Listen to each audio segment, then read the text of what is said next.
This presentation is delivered by the Stanford Center for Professional Development.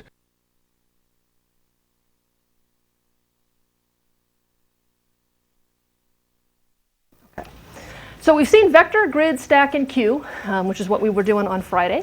And these form the group we call the sequential containers, where they're storing and retrieving things on the basis of sequence. You place things LIFO into the stack, last in, first out, right? You put things in the vector by index, right? Retrieve by index, right? There's a sequence, right, that's being maintained behind the scenes to store and retrieve the data.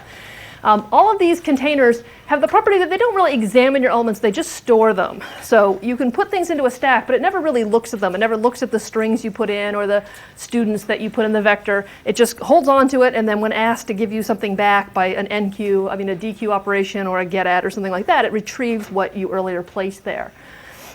These are not very fancy, right? They do things that are very useful, but the bang for the buck is, mostly in terms of just modeling a particular behavior like the stack and the queue, and then allowing you to kind of use it easily without error. The associative containers, which is what map and set belong to, are the ones where you're really getting a lot of power out of them, where they do something that actually is hard or inconvenient or inefficient for you to do manually. They're not about sequencing, right? They're about relationships. And so the set is a little bit like a vector in the sense that it's a collection of things without duplication, but has fast operations for checking membership, adding things, removing things, checking to see if something's in the set in a way that the vector, right, you'd end up kind of trudging through it to see, well, do I already have this value in here? There's no easy way to do that with the vector as it stands. And so set gives you this kind of fast access for, is this in the set, is it not? As well as a bunch of operations allow you to do high-level combinations, like take this set and union it with another, or intersect it, or subtract this one from that, and get the mathematical properties of sets expressed in code. The map, even fancier in some sense, is a key-value pairing that you want to be able to do some kind of lookup by key. I want to have a license plate number, and I want to know what car that's assigned to and what its make and model and owner is. The map is exactly the thing you want for that, where you have some sort of key, some sort of tag or identifying ID that you want to associate some larger thing with, or some other thing with for that matter, and be able to look that up and make that pairing and retrieve that pairing information quickly. Both of these are designed for very efficient access. It's going to be possible to do these lookups and additions and combinations in much faster than you would be able to do if you were doing it manually. We're going to peek under the hood in a couple weeks and see how that implementation works out and why. But for now, what's pretty cool as a client is you just get to do neat things with it. Stick stuff into it, check things, build things on top of it, taking advantage of all the power that's there through the kind of simple interface without having to learn what the crazy internals behind it are is not something we have to worry about in the first pass. So we'll talk about map. As I said, it's a collection of key value pairs, sort of modeling a dictionary, right? A word and its definition. It could be that it's the student ID and it's their transcript. It could be that it's an index, which tells you what a word and what pages it appears in this text. So there's a key, there's a value. You have operations that once you create a map where you can add a new pair, so you add a key and a value together and stick them in there. If you attempt to add a different value for an existing key, it will actually overwrite. So at any given time, there's exactly one value associated with per key. You can access the elements that you stored earlier, saying, I've got a key, give me the associated value. I can check to see whether a key is contained in the map, just if I want to know, is there some entry already there? And a couple of the fancy features we'll get to in a second, it has some shorthand operators and some access that allow you browsing.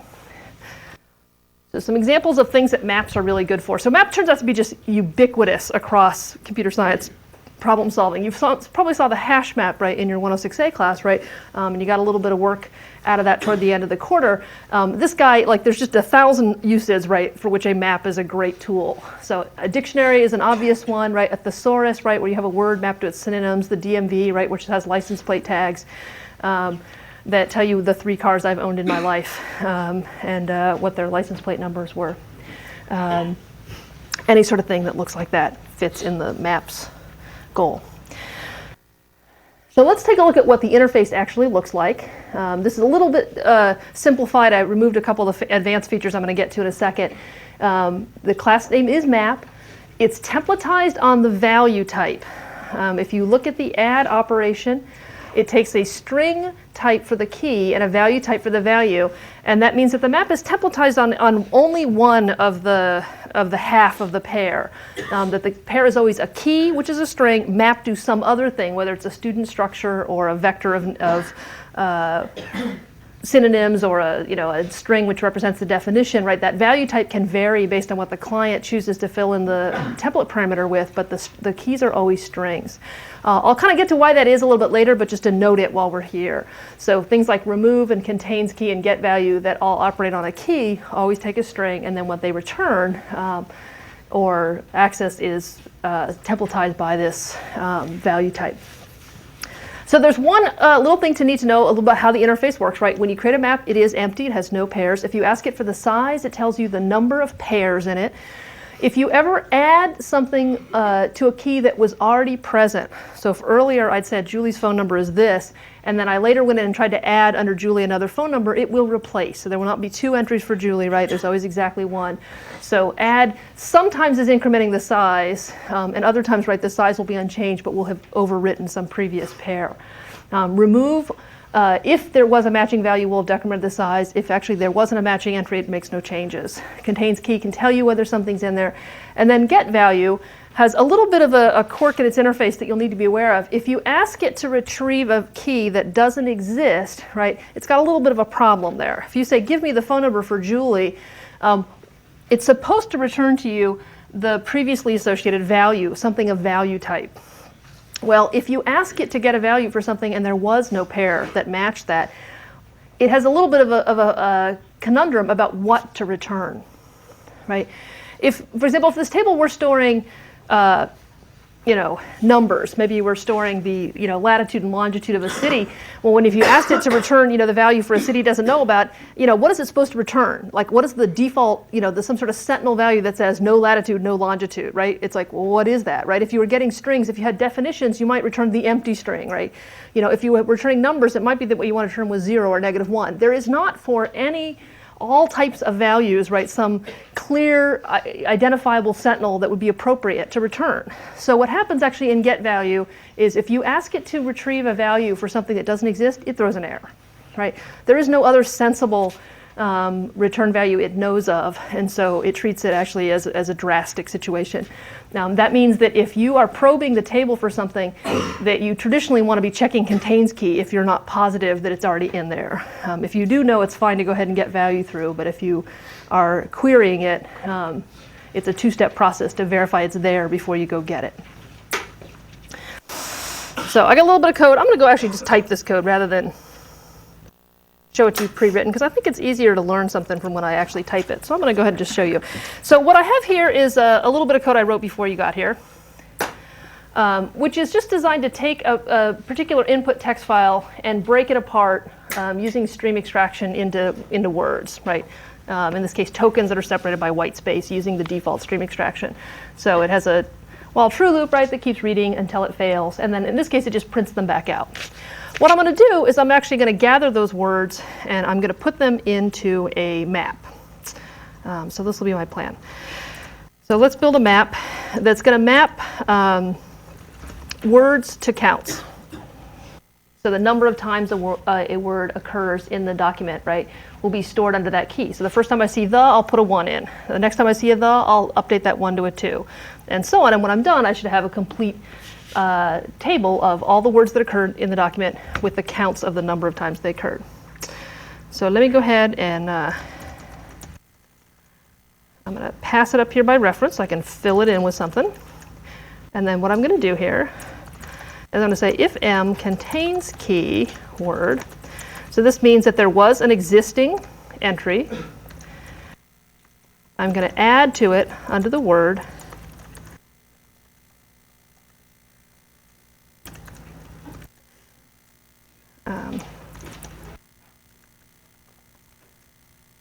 okay, let's take a look at what we did here. If it was already there, then I'm going to get the value that was previously stored underneath it, add 1 to it, and then stick it back into the table. So that add is going to overwrite the previous value. If it was 4, it's going to retrieve the 4, add 1 to it, and then overwrite it with a 5. In the case where it didn't contain that key, so there has no occurrence of this has been seen yet, right? We go ahead and establish a new entry in the table using m.add of the word with the count 1. Question? Yeah. If you try the remove member function and there's no value there, does it also throw an error? It does not, actually. So remove can actually, probably it has to do with a little bit about, well, can you do something reasonable in that case? And remove in this case can say, well, there's nothing to remove, right? Get value just can't do anything reasonable. It's supposed to return you something, right? And it's like, well, there's nothing to return. I can't make it up. And that's why that's considered a more drastic situation. Question? You passed the map on the wrong line.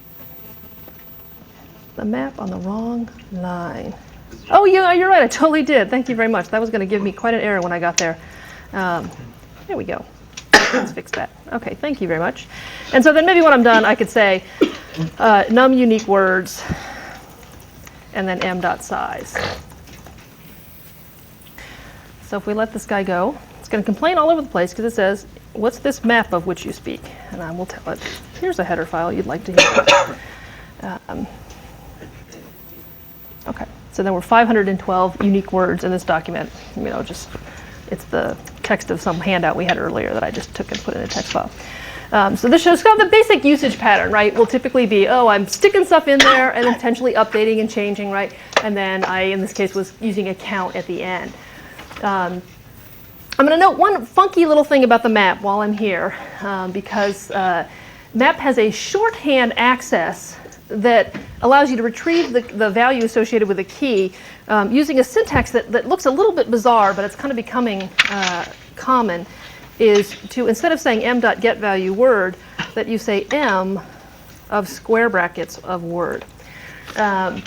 So that looks a little bit like an array access, and the first time I saw this, I have to say I was just shocked, and I thought, oh my God, what an abuse of the notational system, but it has become so ubiquitous in sort of languages now that I actually don't consider it so frightening anymore.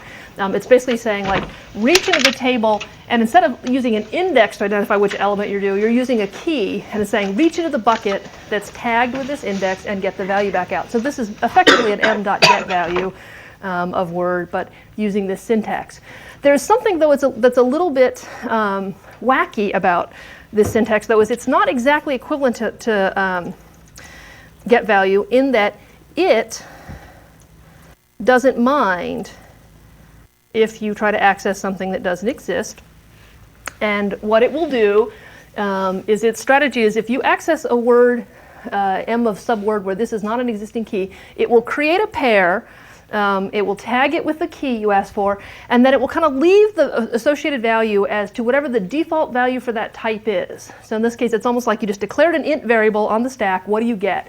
Turns out you'll get garbage, right? You'll get kind of an uninitialized number, which is of very little value. But the side effect of then having set this pair up was that then we could immediately go in and write on top of it and make the assignment into the 1. And so whatever junk contents were there were only temporary, and then I immediately overwrote it with that. And in effect, that also means I can do things like this, right? Where I do m word plus equals 1. And now I'm using it kind of both for the add and the get value part. So the m bracket form kind of handles both the things you think of as being add, adding something into there, overwriting or adding a new value, as well as just retrieving it, right, when you want to read it like a get value. So you'll see both of these used, right, but they do have a little bit of a quirky behavior that's different, that using the get value right without an existing key, right, throws an error. Using it this way actually kind of sets up an empty error that the assumption is that you're using it in this context where you're trying to immediately create it and overwrite it. Question? Does the case not matter for maps? Meaning, does it, if it's... So case does matter. So if I had the word, capital T, the, and lowercase the, those are different words. So it really does, basically what you think of as string equals, right, comparisons at the base level. If I wanted it to be case insensitive, then I would need to actually go out of my way to convert the keys to uniform case to guarantee that they would match other forms of the word. Okay. So let me go back and that's a little bit of code there. So let me just review a little bit about where we're at, right? That the shorthand operator that we have. I said I would explain, well, why is it the keys, right, have to be string type? that if we're trying really hard to build these general purpose containers, it seems like it'd be extra convenient if actually we could say, well, the key is an integer and the mapping is, maybe these are numbers, student ID numbers, and it's a student's record that's there. Why does it have to be string type? Well, it turns out, right, that it really does use the known structure of strings to store them efficiently. So it's capitalizing on certain properties that strings and strings only have to decide how to store those things so that it can actually do this very fast lookup that does not generally apply to other types of things. That I couldn't say the key is a student structure and you have to match student structures. It's like there's not easy, efficient ways to match any kind of value type, but there are certain things you can do with strings and strings only that it's capitalizing on. So in the case where you have something you're trying to use a key that isn't already in a string type, the kind of recommended way to get around that is, well, you have to figure out a way to convert it to a string. So if you have an int, the student ID number that you want to use, or a phone number, something like that, well, you just convert it into string form. So you take the integer, you make it into a string. You take if you have like a first name and a last name and you want to use them both, well, then you concatenate them together and use that string as the key. Just ways of building a string out of what you have. It's a little bit of a hack, but solves the problem without too much trouble in most situations. The other question that comes up is, well, what if I have more than one value for a key? The thesaurus example I gave earlier, the key is the word. The thing I want to map it to is the synonyms, that list of the words.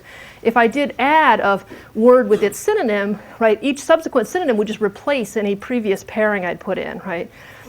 If what I really want is a one-to-many relationship, one word, many options, then what I can do is just use vector as the value.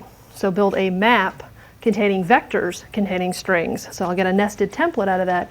And then when I want to add a new synonym to the map, it's a matter of pulling out the existing map that's there and adding it to the end of that vector. So it actually is kind of a two-step add to get it into the vector and get that vector into the table. So the last thing that's missing is one that I'll go back to my code and we can do together, is once I've put the information in the table, I hope you believe me that I can get it back fast. I can check to see if there's an existing entry and do the lookup by key, put new entries in, replace it, overwrite, all of that, right, in the interface so far seems just fine. But let's say I just wanted to see that whole table. I want to print my class list. I want to see the thesaurus or the dictionary just spewed out, or just actually walk through it and look for new words. As it stands, right, the interface doesn't give you that access, right? They're not indexed, right? They're not in there under slot 0, slot 1, or slot 2. It's not like a stack or a queue where you can just dequeue them back out to see all the things you put in there. They kind of go in, and so far it's the Roach Motel. You can put them in, and if you know who you're looking for, you can get them back, but there's no way to kind of scan the contents. What we're going to see is that map provides access to all the elements using a tool called an iterator. This is the same tool that Java uses, so if you've seen that, you're already ahead of the game, where you would like to see the entries that are in there. Rather than giving you a whole vector or some other kind of random access version of it, it provides you with the little intermediary. In this case, this class is called iterator. You create an iterator on the class. Here, let me just go write the code. It's better to see that. So if I got here and I said I want to see what they are, that what I do is I create an iterator. The map's iterator name is a little bit wacky. So there are iterators on both the map and the set, and to distinguish them, because they're similar but not exactly the same thing, the iterator type is actually declared within the map class itself. So it's actually map of the type in angle brackets, : iterator is the name of the iterator for an iterator that walks over a map containing integers. We get one of those from the map by asking for it with the iterator member function. So that sets you up an iterator that's positioned to kind of work its way through it. The map iterator makes no guarantee about what order it will visit them in, but it will visit them all. It uses a syntax that looks like this. And I say iter.hasNext. Are there more things to retrieve? So the iterator is kind of keeping track of where we are as we're working our way through the map. If there are more keys we haven't yet visited, haven't yet retrieved from the iterator, it will return true, in which case the call to iter.next will retrieve the next key to be visited and then advance the iter. So it will have moved past that and kind of moved that to the already visited side, and now it'll continue to work on the things that are unvisited. So as I keep doing that, right, iter.next is both retrieving it and advancing it. So you typically want to call that once inside the loop to get the value, and then check that has next again to see whether there's more and keep going. It gives you just the key. It doesn't give you the pair. The pair is just an easy call away, though. So I can say key equals, and then m of key. And so using the shorthand syntax or the get value, right? Either way, once I have a key, it's very easy to look at the value. In fact, it's so efficient, it means there's actually really no harm in just getting the key and going back in to get the value separately. It still works out just fine. So when I do this, this should actually iterate through, show me every entry in the vector or in the map and the count for it. And so one thing I will note is that the sequence by which it's traveling through seems to be effectively random. You see my, reasonable, experience, few, following, somewhere, using, the numbers 1, 4, 2, So there is no pattern, there's no rhyme or reason. It turns out it is actually internally doing something kind of sensible, but it does not guarantee, as for the iterator, anything predictable to you about which sequence it will visit them in. It says, I will get them all before it's all done and said, but don't count on seeing them in alphabetical order, reverse alphabetical order, or in order of increasing value or anything clever like that. It will get to them all. That's all you can be sure of.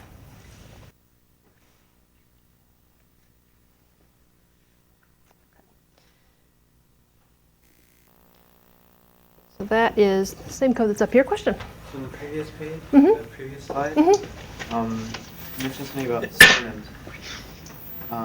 Finding the word with the largest number of synonyms, you would have to use a vector for that? Yeah, so if I had, a one-to-many in that case, and maybe it was synonym to vector of strings, right, then I could use the iterator to go through and say, well, how big is this vector compared to the other vectors I've seen so far? So I'd keep track of, let's say, the max so far. So you'd run an iterator that, like, for example, let's just say I wanted to find the most frequent word. That's about the same operation. Let me come back over here. If I just want to see the most frequent, I could do this. I could say string max, right? And I'll say int max count equals 0. So the max is empty here. When I get this thing, I say if m of key is greater than my max count, then I want my max to be the key and my max count to be m of the key. So I've started right with no assumptions about what the max is, right? And anytime I see something that's greater than the max I have so far, I update that. And so if this were a vector, I would be checking to see that the size of the value was bigger than the size of the previous vector. When I'm done, I can say max equals max count.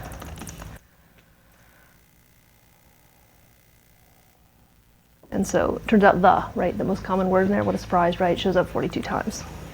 The same sort of access right would be used, if there was some other thing I want to do. So what the iterator is just giving us is a general purpose way of walking through all the values. And then what you want to do with them when you get there, is your business. You want to print them, you want to put them in a file, you want to compare them to find the top two or the smallest or the biggest or the whatever is, up to you. So it's just giving you access to that data that you stuck in there and get it back out. What is iter.next? So iter.next is, think of it as an abstraction, right? The idea is that it's almost like it's got a little pointer, right? And it's kind of just, like if I were in charge of kind of walking through this class and returning each student, right? It is a pointer that given a certain student will return you the student I'm currently, pointing at, right? And then move to another random student, right? And at any given point when I've done them all, right, that has next returns false. And so next does two things, right? Which is return to you the key that you haven't yet seen, but advances kind of the iterators as a side effect so that you can now test for, are there any more? And if so, the next call will return a different one. So every time you call, it returns a new unvisited key in the map until they're all gone. Does it return the current key value or the next one? Well, it returns the next one in the iteration. So it's almost like you can imagine that it's almost like a caret that's between characters at any given point, right? It will return the next character, but if you call it again, it will return a new one. So it never returns the same value unless there was the same thing being iterated over. So it advances and returns in one step. That is key. There are some iterators that don't have that design. They tend to return the current one and then use side effect, right? The STL iterators, for example. And this one is kind of more of a Java-style iterator. It does both. So if you needed to use the value a couple times in there, you'd probably store it in a local variable and then use it throughout that thing, and then only call iter.next once in each loop. Okay. There is an alternate way of doing something to every pair in a map. I'm actually just not going to show it to you because I think actually it's in some sense overkill. So there is something you can read about in handout 14 and look at, which is called the mapping function. I'm going to actually just skip it because I think it actually just it confuses the issue more than it helps. When you know how to do iteration, it's a great way to get access to all things in a map. And since the other function actually I think is just a more complicated way to get at the same functionality, I won't bore you with it. So then let me tell you about set. And once you have set, you've got it all. So map, I think, is the heavy lifter of the class library. The set is kind of a close second best in terms of just everyday utility value. What a set is a little bit like a vector in some ways, but it has the added features that there is no sequencing implied or maintained by it. If you have the set that you've added 3 and 5 to, if you add 5 and 3 in the other order, you end up with the same set when you're done. Those two sets are equal, they have the same content. So it doesn't consider the order of insertion as important at all. It's just about membership. Does it contain these values? There are never any duplicate elements. If you have a set containing 3 and 5 and you attempt to add 3 again, you don't get the set 3, 3, 5, you just get 3, 5. So kind of like the mathematical property that it derives its name from, right? There is just existence. You know, is the member in or not? And adding it again does not change its status if it was already there. So your typical usage is you make an empty set. You can use add, remove, and contain. Stop right on individual elements. Add this one, remove that one. Contains. Remove has the same behavior that it did on the map, which is it kind of silently fails if you ask it to remove something that wasn't there. If you ask add to add something that was already there, it silently doesn't change anything. So both of those operations just kind of quietly deal with cases that might be a little bit unusual. And then contains will give you information about does this member exist in the set. All of those are very efficient. Can be done many, many, many times a microsecond without taking any processor time at all. So that means it's very handy for like throwing things into a set and then later wanting to know if it's there, as opposed to walking your way through a vector piecemeal to see if something was there. So for example, vector doesn't have anything like this. If you want to know if Julie is in your list of students and you have them in a vector, right, the only way to know is to walk through it sub 1, sub 2, sub 3, until you find it or you run out of entries to check. The contains operation does a blinding fast sort of check and can almost immediately tell you is Julie in there or not, whether your entries are 1,000, 1,000,000, a billion. Pretty much immediate access to dig it out. It also offers these high-level operations. And these actually are where sets are particularly valuable, is this idea of unioning, intersecting, subtracting, checking to see whether two sets are equal, so they have all the same members, or whether one is a subset of another, that allow you to model, a lot of times the thing you're trying to take your code to do is something that in the real world needs a subset or an intersect kind of operation, right? You'd like to know if the courses you have taken meet the requirements you need to graduate, right? Well, if the requirements to graduate are a subset of what you take, whether they're a proper subset or not, if they're all in there, right, then you can graduate. If you want to know if you and I, right, are taking any classes together or have any requirements left that we both need to do, we can take the requirements, subtract what we have, see what's left, intersect that, right, to find out what we have left to see if there's any classes we could take together and both satisfy requirements. Any kind of compound Boolean queries, like when you're trying to do searches on an index, you want to see pages that have this word or that word and not that word, are very easily modeled in terms of sets. If you have this set that have A and the set that have B, if you intersect them, it will tell you about which things have both. If you want to see the or, you can use the union and find out which things have either. Sometimes you just use sets simply for this idea of coalescing duplicates. If I just wanted to see the set of words that were in my file, and I don't care about how many times the word occurs, right, I could just dump them all into a set, and then when I'm done, I will know what the 512 unique words are, and I will have not had to chase down, did I already have a copy of that word, because the set's add just automatically coalesces with any existing entry that matches. So let me show you its interface. This is probably the biggest of all our classes in terms of number of member functions there and features of them. I'm not going to talk about the constructor just yet because it has something scary in it, right, that we're going to come back to, which is a little bit fancy in terms of how it works. But it has there's a default argument over there, just so I'll note that. So that means that actually if you don't specify, in some situations the set doesn't need that argument and can kind of figure out for itself what to do. So we can create a set, right, we can ask for the size is empty, just checking to see if the size is 0. The things that operate on a single element here, adding, removing, containing. And then ones that operate on the set as a whole, comparing it to another set. That set there is one of the few places where you're allowed to use the name set without the qualification. That's because we're in the template. And in this situation, this set without qualification is assumed to be whatever set is currently being built. So if I have a set of int, the equals method for set of int expects another set of int as the argument. Same for is subset and union and intersect. So it actually kind of matches it out correctly all the way through so that you can only union sets of integers with other sets of integers. That should make sense to you. And these operations, right, return the Boolean, these guys actually destructively modify the receiver. So you have a set that you're messaging with the union with, you give it another set, it will join it into the receiver sets. The receiver set will be enlarged by whatever new members are contributed by the other set. Intersect could potentially shrink this set down to just those elements that are in common with this other one, and then subtract takes all the elements that are in there that are present in here and removes them. So you can think of those as just modeling what the mathematical formulation for those operations are. It also uses an iterator. Like the map, once you stick them in there, right, they're not indexed, they're not by number, there's no way to say give me the nth element, they're not, there's no sequencing to them, so you use an iterator if you want to walk through a set and see what's in there. So let me write you a little set code. Any questions about its basic interface? Yeah. Why would somebody use a vector over a set?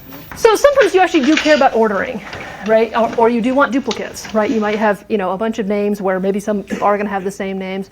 Or the ordering really is that you want to know who's in what room in a dorm. You might be using the index to say it's in room 100, that's at what's indexed. So definitely where you care about that index, right?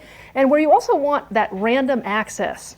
That I know a particular number and I want to see what's in that box, there really isn't that same feature in a set. Like there's no way to get you the nth member. Or so if you just wanted to pick a random member out of a set, right, the only way to do it would be to open up the iterator and take a random number of steps forward, right? Whereas in a vector, you can say, well, just pick from 0 to n-1. So there are definitely things that vector can do that set doesn't.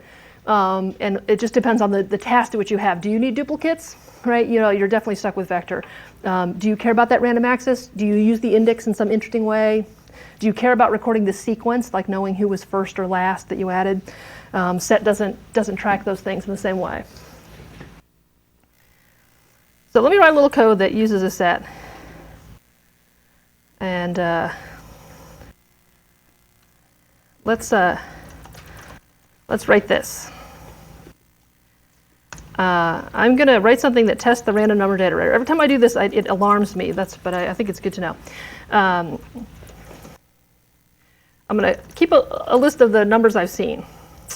And I'm going to write a for loop that then, I don't know, let's just run it till we see a duplicate. Okay. I'm going to generate a number between 1 and 100. If scene.contains that number, then I'm going to break. But let me do a count. No, that'll be fine. Actually, that'll be fine. Otherwise, I'm going to add it. And then I'm going to print found scene.size before repeat. So what you might be hoping, right, is that if a random number generator was truly random and but still a little bit predictable in this case, if I asked it for the numbers between 1 and 100, you'd like to think it would take about 100 iterations before it would get back to a number it's seen. But certainly, right, given it's random, it's not actually picking and choosing and without replacement. But it's just kind of bopping around in the space 1 to 100, and it may very well light back on a number it's already seen before it would get around to some of the other numbers. So when you run this, you're kind of curious to see, well, what is it like? Let's find out. Every time I do this, I always think, wow, the random number generator really not that random. But we'll see what today says. So I'm including random to get access to random integer. And I'm going to my set here. And then I'm going to add one called randomize here at the top. Right, that initialize the library, right, so that we have a new random sequence for this particular run, which will allow us to have different results from run to run. It said 23 numbers before repeat. Okay, what if I run it again? 7 before repeat. Let's try it again. 20 before repeat. So showing you a little bit about that. 7 again. 6. Okay, 10. Like, is it ever going to get close to 100? No. So it just tells you that it pops around, but it actually does not. It is pseudo-random, which is one of the words that computer scientists use to say, yeah, don't count on it being really random. I would not run around my casino on the basis of numbers being generated by your average C++ random library. But there you go. So in this case, just using it for containment, right? So that each time through, right, I can add that new number and then check the contains. Both those operations operating very quickly. If I did this instead with a vector, right, I could accomplish the same thing, but it'd just be more manual, right? I'd stick it on the end, and then if I wanted to see if it was there, contains is not an operation vector support, so I'd have to walk through the vector from 0 to the length minus 1 and try to do the matching myself, right?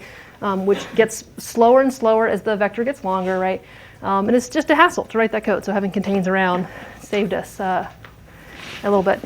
If I want to print my set, so why don't I go ahead and just at the bottom show that the iterator gets used on the set. Has the similar kind of formed name as the map. So the iterator, in this case capital I, is a nested class declared within the set. I ask the set to give me its iterator while there are things left to pull out. Then I will pull out it and print it.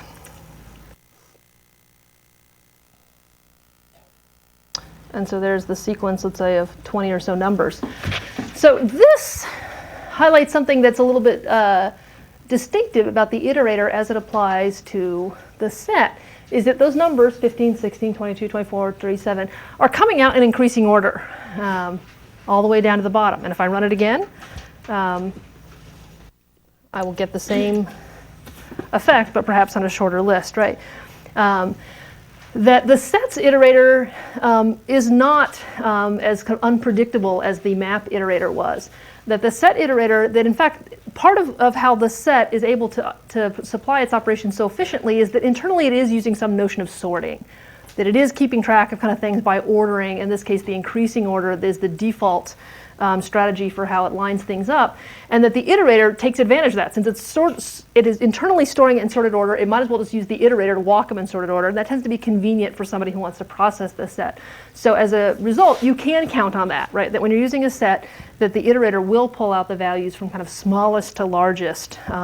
So for example, for strings, it would be the lexicographic ordering, that kind of slightly alphabetical thing based on ASCII codes, that it would produce them in numbers. They'll go from smallest to largest as a convenience, and it happens to be kind of nice for just browsing it in alphabetical order is often something that's handy to be able to do. Okay. You head back over here. And so, code we just wrote, right, printing the set, right, doing the random test. I can apparently reproduce my own code on demand. And then here shows a little bit of some of the fancier features you can start doing once you have kind of sets in play. So if I were keeping track of, for the friends that I know, right, who they consider to be their friends and who they consider to be their enemies. Of course, those are very small lists, I'm sure, for you indeed. But if I were putting together a party, what I might want to do is say, well, let's invite everybody you're friends with and everybody I'm friends with, but then let's make sure we don't invite anybody that one of us doesn't like, right, that's on our enemy list, right? And so by starting with a copy of the friends that one has, unioning that with the two's friends, right now I've got the enlarged set, which includes, and so note that I did a set string result equals one friends. That actually does a complete deep copy. So the map and the set, just like our other containers, know how to copy themselves and produce new things. So I got a new set that was initialized to the contents of one's friends. I took that set and destructively modified it to add two's friends. So now the result has an enlarged circle of that. And then I'm further destructively modifying it to remove anyone who was on my enemy list and your enemy list to get us down to kind of that happy set of folks that we both like, or either of us likes and neither of us dislikes, to do that. And so things that you can imagine if you had to do this with vectors, right, would start to get pretty ugly, right? Walking down your list and my list to see who's matching, to see who you have, I don't, right? To make sure that everybody got one and only one invitation, right? The set is automatically handing all the coalescing of duplicates for us, and then allowing you this kind of high-level expression of your actions is very powerful, right? That if in the end what you're trying to model is this kind of rearrangement, then being able to say union, subtract, intersect really helps the clarity of your code. Somebody can just read it and say, oh, I see what they're doing here, right? Doing set operations to get to where we want to be.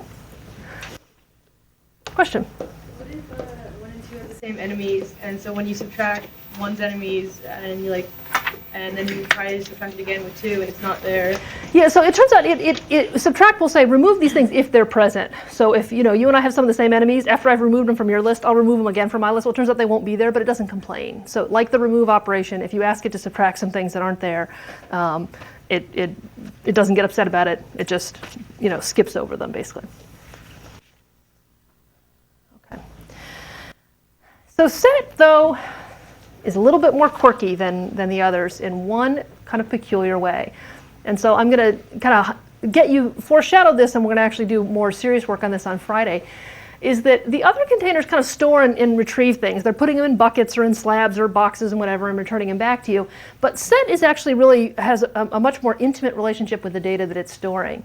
That it really is examining the things that you give it to make sure, for example, that any existing copy, right, is coalesced with this one, that when you ask it to go find something, it has to do some kind of matching operation to say, well, do I have something that looks like this? It's doing this sorting, as I said. Internally, it's keeping them ordered. Well, it needs to know something about how to do that ordering, what it means for two elements to be the same, what it means for one element to precede another or follow another in some ordering. Okay, but set is written as a template. Right, set takes any kind of elem type thing.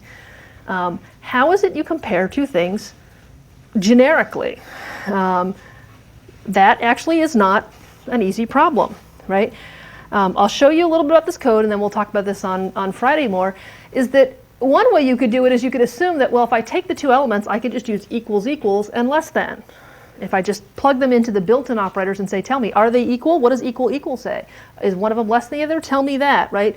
Using the built-in operators will work for some types of things you would store. It'll work for ints, it'll work for doubles, it'll work for characters. So all the primitive types, right, have relational operator behavior. Even things like string, which is a sort of fancier type, also has behavior for equals equals and less than. But you start throwing things like student structures into a set, and I say, take two students and say if they're equal equal, we're going to run into some trouble. So I'll show you that error message, and we'll talk more about what we can do about it when I see you again on Friday. If you have something you need to talk to me about, now would be a good time before I run away. So if you wanted to see me today in office hours.